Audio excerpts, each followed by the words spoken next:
With that, ladies and gentlemen, we begin the bulletin with our focus being on the international arena. First up is updates we bring to you from West Asia, wherein Hezbollah left the door open to a negotiated ceasefire on Tuesday after Israeli forces made new incursions in Lebanon, and Israel's defense minister has said this.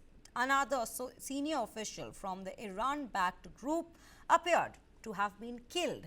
What exactly has happened on the ground? Let's take you through all of that in this particular ground report.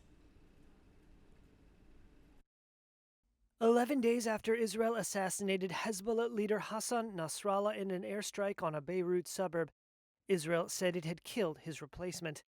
That's according to Israeli Defense Minister Yoav Gallant.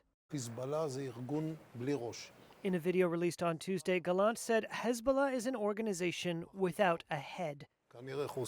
Nasrallah was eliminated. His replacement was probably also eliminated. Gallant gave no further details, but appeared to be referring to Hashem Safiuddin, who has not been heard from publicly since an Israeli airstrike last week.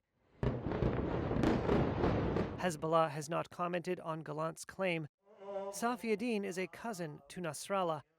As head of Hezbollah's executive council, he has overseen the group's political affairs while also sitting on the Jihad Council, which manages its military operations. Safiuddin was not at the September 27th Hezbollah meeting in Beirut's southern suburbs when Israel struck, killing Nasrallah. He had been expected to be named the group's next Secretary General. His death would mark another in a series of top Hezbollah commanders killed by Israel in recent weeks. The fighting between Israel and the Lebanese militant group has escalated dramatically, with Israeli commandos raiding Hezbollah bases in southern Lebanon. The Israeli military said it was conducting, quote, limited, localized, targeted operations in Lebanon's southwest, having previously announced such operations in the southeast. Video released by the Israeli army on Tuesday purported to show a captured Hezbollah compound, replete with artillery and anti-tank weaponry. Hezbollah and Israel have traded fire for the past year, with the militia group launching rockets into Israel in support of Hamas, following its October 7th attack. On Tuesday, Israel said Hezbollah fired more than 100 rockets over the border toward Haifa and the Galilee. In a televised speech on Tuesday, Hezbollah deputy leader Naim Qassem said he supported efforts to secure a truce. He said the group's capabilities were intact, despite what he called painful blows from Israel. It was the first time that he had not mentioned an end to the war in Gaza as a precondition for halting combat on the Israel-Lebanon border.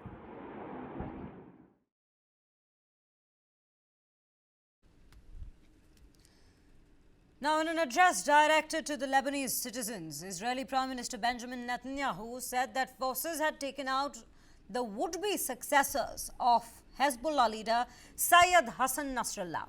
Netanyahu claimed that the Iran-backed Hezbollah is now weaker than it's been for many, many years following Nasrallah's elimination. Let's take a look at what all has been said on this given matter. This is a message to the people of Lebanon. Do you remember when your country was called the Pearl of the Middle East?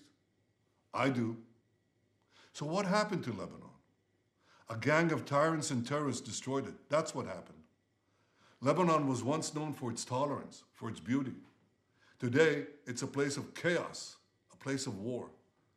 I say to you, the people of Lebanon, free your country from Hezbollah so that this war can end. Free your country from Hezbollah so that your country could prosper again, so that future generations of Lebanese and Israeli children will know neither war nor bloodshed, but will finally live together in peace. Now, an Israeli airstrike has hit a residential building in the Mezah suburb west of Damascus, Syria, killing 7 civilians and injuring 11 others, according to Syrian state media reports on Tuesday. The victims reportedly include women and children. Attack, which caused significant damage to the surrounding properties, was carried out with 3 missiles launched from the direction of the Golan Heights, as per a military source. Syrian government also stated that air defenses had intercepted hostile targets earlier in the day near the capital. Israel has been conducting airstrikes on Iranian-linked targets in Syria for years and has intensified such strikes following the Gaza war, which was sparked by October 7th attack on Israeli territory by the Hamas.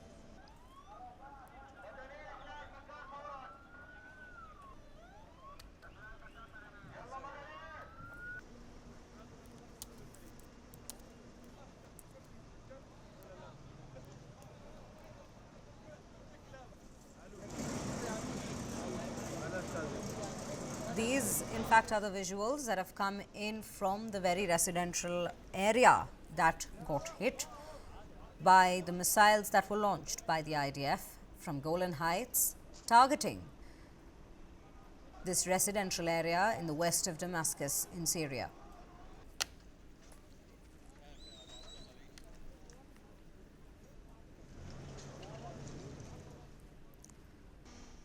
Meanwhile, Hezbollah's call for a ceasefire on Tuesday shows the militant group is on the back foot. The US State Department spokesperson Matthew Miller has said on his regular briefing that takes place every Tuesday. Now let's take a look at the excerpt from his address. Hezbollah now wants a ceasefire. And delinked from Gaza. Yeah, delinked from Gaza, that they just want a ceasefire on its own terms. And I think my initial response to this is, where have they been for a year? For a year, the world has been calling on Hezbollah to stop the attacks across the border into Israel. And for a year, Hezbollah said they would not do it unless there was a ceasefire in Gaza. They linked the two when the international community was saying, stop the fighting. And Israel was saying, if Hezbollah stopped attacks across the border, Israel would stop its attacks in response against Hezbollah. So for a year, you had the world calling for this ceasefire. You had Hezbollah refusing to agree to one. And now that Hezbollah is on the back foot and is getting battered, suddenly they've changed their tune and want a ceasefire. We support Israel's efforts to degrade Hezbollah's capability, but yes, ultimately we do want to see a diplomatic resolution to this conflict. We believe that is ultimately the only resolution that will provide real, lasting security to both the Israeli and Lebanese.